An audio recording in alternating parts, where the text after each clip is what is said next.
Going to be installing this Factor 55 rope guard onto this Factor 55 flat link. Y'all stick around.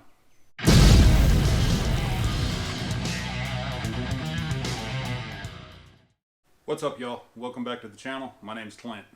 Most of us are familiar with the flat link by Factor 55. They have a couple of different variations of it. They've got the flat link Pro, and the flat link expert. If you don't know what they are, it's basically a safe, more reliable mounting point for your winch rather than just a hook. If you want to know how to install a flat link onto your winch cable, I've already done a video on that. There'll be a link at the end of this video. Alright, Clint, why do we need a rope guard? Well, you probably don't actually need one, but it's a good precautionary measure to have. I found out the hard way with napalm. Back when I installed my winch and flat link and all that, I don't think the rope guard was even an option. I could be wrong, but I don't remember seeing it around. Your flat link itself is going to protect your line or your cable, whichever you have, from potential hazards, rocks, or whatever you run into on the trail. Rather than just having your line or your cable pulled out, hooked to a D-ring, there's a chance of it hitting a rock or wherever it is you're wheeling and either fraying the cable or fraying the line, and then you go to use it and it snaps, and that could be a big dadgum mess. So what the flat link allows you to do is retrieve your cable all the way up onto the drum, and there's no cable exposed anywhere. Alright, so if it does that, and what do we need a rope guard for? Well, like I was saying, what I found out with napalm was, if you live in the South, or you live any place where it's bright and sunshiny a lot, we all know those UV rays are a bitch. Especially if you're a light-skinned Irish American. I burn. Well, think about it. Those UV rays, they don't just affect human skin. They affect everything. The plastic on our Jeeps. They fade and affects the paint. Everything, right? So we're putting the exact same winch on Grunt that I have on napalm.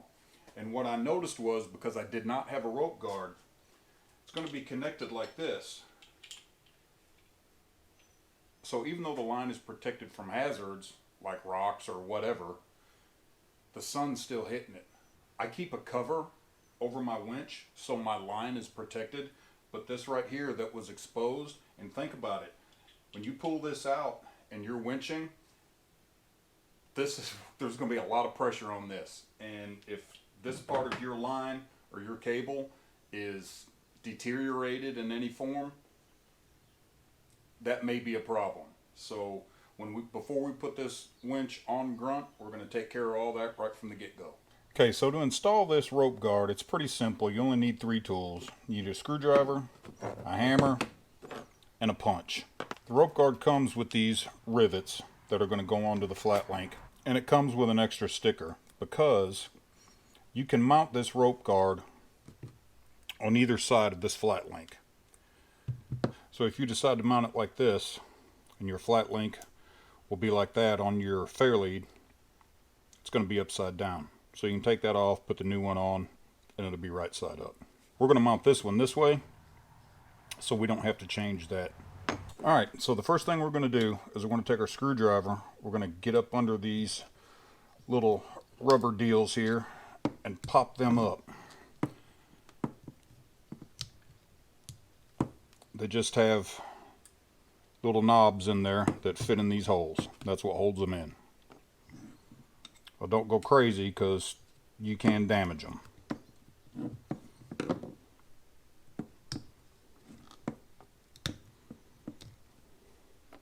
And it's best to remove all 4, because when you go to tap those rivets in, this rubber will cause a rebound and you won't get a good strike on it. So go ahead and take all 4 of them off. Now, the rope guard itself, relatively flat on one side, and it has this little protrusion on this side. It follows the contour of the flat link. It has these knobs on it that are going to fit right there in those holes. Now we're going to take these rivets. They send 5 in case you screw one up.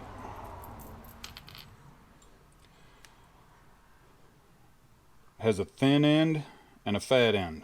The fat end goes down into the flat link. Make sure they're flush.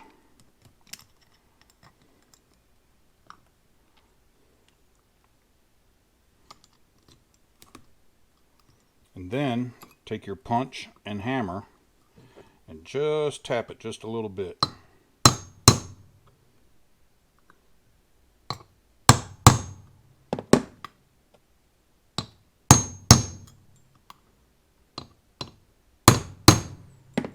Almost like starting a screw. Just get it started.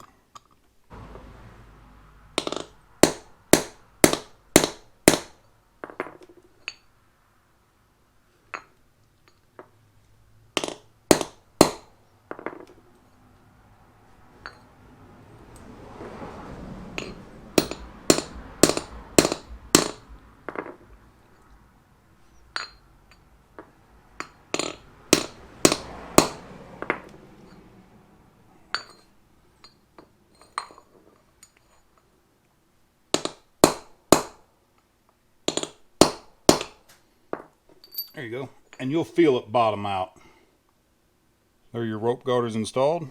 Now the only thing you got to do is flip it over and put your little bushings back on.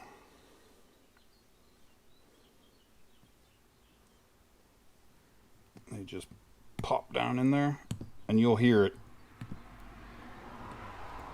when they snap in.